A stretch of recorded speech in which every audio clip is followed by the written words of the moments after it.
ఓం శ్రీ గురుభ్యో నమ. అందరికీ నమస్కారం అండి. ఈరోజు మనం ఐశ్వర్య యోగం శ్రీ లలితా పరాభతారిక అమ్మవారి యొక్క 62వ నామాన్ని, ఆ నామం యొక్క మహిమ, ఫలితం గురించి తెలుసుకుందాం. ముందుగా గణేశుడి ప్రార్థన. శుక్లాంబరధరం విష్ణు శశివర్ణం చతుర్భుజం ప్రసన్నవదనం ధ్యాయే సర్వవిఘ్నోపశాంతయే. గురుబ్రహ్మా గురుర్విష్ణు గురుర్దేవో మహేశ్వరః గురు సాక్షాత్ పరబ్రహ్మ తస్మై శ్రీ గురవే నమః. హరి ఓం. ఈరోజు మనం లలితా పరాభతారిక అమ్మవారి యొక్క ఐశ్వర్య యోగం, ఈ ఐశ్వర్య యోగంలో ఉన్నటువంటి 62వ నామాన్ని గురించి, నామ మహిమ గురించి తెలుసుకుందాం. ఓం కామాక్షై నమః. ఓం కామాక్షై నమః. ఓం కామాక్షై నమః. ఓం ఐం హ్రీం శ్రీం ఓం కామాక్షై నమః. ఓం ఐం హ్రీం శ్రీం ఓం కామాక్షై నమః. అయోధ్య, మధుర, మాయా, కాంచి, కాశీ కాంచి, అవంతిక, పురీ ద్వారావతే చైవ తపైత మోక్షదాయినః అని చెప్పేసని పురాణం చెప్తోంది. అయోధ్య, మధుర, మాయా, కాశీ కాంచి, అవంతిక, పురీ ద్వారవతి చైవ తపైతే మోక్షదాయినః అని చెప్పేసని చెప్తోంది మనకి. ఈ ఏడింటిలో అయోధ్య, మధుర, మాయా, కాశీ, కాంచి, అవంతిక, పురీద్వార ఈ 7 కూడా మోక్షానికి గుర్తుకు నిలవైనటువంటి ఈ 7 కామాక్షిదేవికి నిలవైనటువంటి కాంచీపురం కూడా ఉంది. కంచి పీఠాదేవత శ్రీ కామాక్షి మాత. ఈ తల్లి పూర్వం శివుడు తన భర్త కావాలని కఠోరమైనటువంటి తపస్సు చేసింది. ఆ తపస్సు కోసం ఒక మామిడి చెట్టు నీడను ఎంచుకుంది. సంస్కృతంలో మామిడి చెట్టును ఆమ్రవృక్షం అంటారు. ఒకే మామిడి చెట్టు అవడంతో ఏకామ్రం అయింది. అక్కడ అమ్మవారి మహా తపస్సు మెచ్చుకుని శివుడు ప్రత్యక్షమయ్యాడు.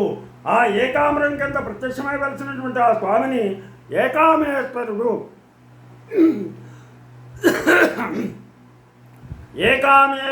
అని చెప్పేసి పిలువబడ్డాడు. ఆయన అమ్మవారిని తన అర్ధాంగిగా స్వీకరించాడు. ఆవిడే కామాక్షి. ఆవిడే కంచిలో వెలిసినటువంటి ఏకామ్రం దగ్గర వెలిసినటువంటి కామాక్షి అమ్మవారు. ఆ ఏకామేశ్వరుడు ఆ శివుడు అయ్యాడు. అలాగే అక్కడ అమ్మవారు కామాక్షి అయింది. నిన్ను ముందుగా దర్శించిన వారి యొక్క కోరికలన్నీ కూడా నేను తీరుస్తాను. నీ దర్శనం చేసుకోకుండా నా దగ్గరకు వచ్చేవారిని మాత్రం అనుగ్రహించనని ఆయన అన్నాడు. అందుకని ముందు మనం కనుక కంచి వెళ్ళినట్లయితే ముందు కామాక్షి దర్శనం చేసుకుని ఆ తర్వాత ఏకామేశ్వరుడు యొక్క దర్శనం చేసుకోవాలి.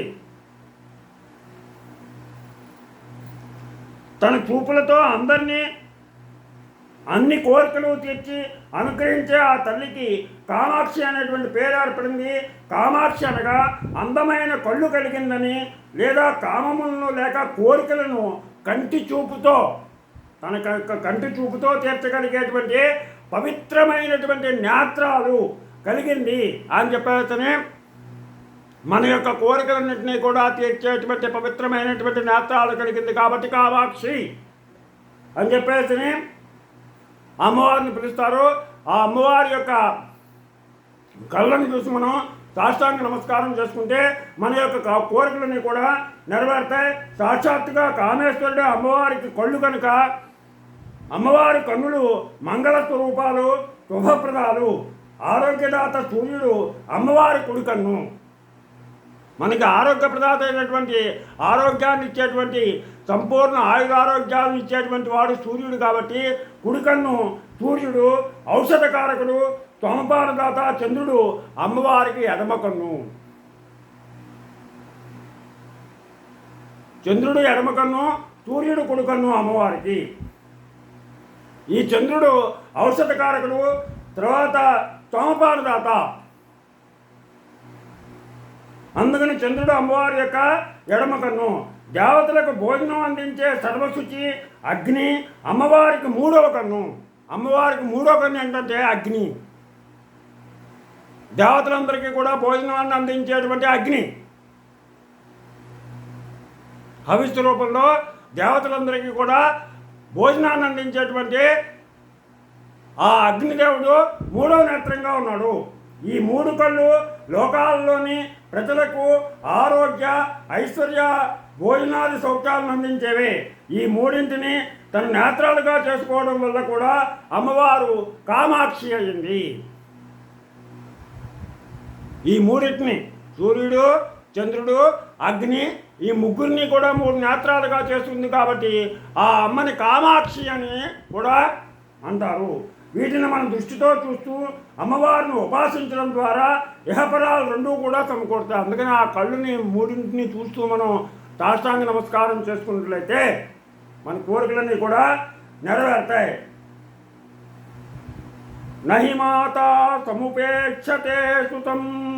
అమ్మవారు తన పిల్లల్ని ఎప్పుడూ కూడా నిర్లక్ష్యం చేయదు. ఎవరైతే తనని కోరికలు కోరుతారో వాళ్ళని, తన యొక్క పిల్లల్ని, మనల్ని ఆ అమ్మ ఎప్పుడూ కూడా మనల్ని నిర్లక్ష్యం చేయదు. మన కోరికను తప్పగా తీరుస్తుంది. ఈ మంత్రం యొక్క ఫలితం ఏంటంటే, ఈ మంత్రాన్ని రోజు 108 సార్లు జపిస్తే పిల్లలకి విద్యాబుద్ధులు సమకూరుతాయి. భయంకర జాతక దోషాల వల్ల పెళ్లి కాకపోతే వాళ్ళు ఈ మంత్రాన్ని పఠిస్తే తొందరగా వివాహం అవుతుంది. ప్రతి శుక్రవారం అమ్మవారి పటానికి పాయసం నివేదన చేసి 1008 సార్లు ఈ మంత్రానికి పఠించినట్లయితే వాళ్ళకి సత్వర వివాహం జరుగుతుంది. పెళ్లి కానటువంటి వాళ్ళకి, మగపిల్లలు కానివ్వండి, ఆడపిల్లలు కానివ్వండి, ఎవరైనా సరే ఆ అమ్మవారి పటానికి ఎదురుకుండా పాయసాన్ని నైవేద్యం పెట్టి 1008 సార్లు జపించినట్లయితే ఆ పాయసాన్ని ప్రసాదంగా తన కుటుంబ సభ్యులు స్వీకరించి ఒక్క పూట మాత్రమే భోజనం చేసి రాత్రికి భూమి మీద శయనం అనగా తాప మీద నిద్రించే వారికి 6 నెలల్లో వివాహం అయితీరుతుంది. అలాగే తీరని కోరికలు తీరడానికి 41 రోజులు అమ్మవారి గుడిలో అయినా ఈ మంత్రాన్ని 108 సార్లు కనుక జపించినట్లయితే వాళ్ళకి అనుకున్న కోరిక నెరవేరుతుంది. ఇంటి దగ్గర సాధ్యం కానటువంటి వాళ్ళు అమ్మవారి దేవాలయానికి వెళ్ళి ఆ దేవాలయం దగ్గర ప్రతిరోజు కూడా 108 సార్లు ఈ నామాన్ని కనుక పఠించినట్లయితే వాళ్ళ యొక్క కోరిక సఫలీకృతం అవుతుంది. అందుకని తప్పనిసరిగా ప్రతి ఒక్కరు ఈ అమ్మవారి నామాన్ని ప్రతి నిత్యం ఎన్నిసార్లు వీలైతే అన్నిసార్లు పఠించండి. ఓం కామాక్షై నమః, ఓం కామాక్షై నమః, ఓం కామాక్షై నమః.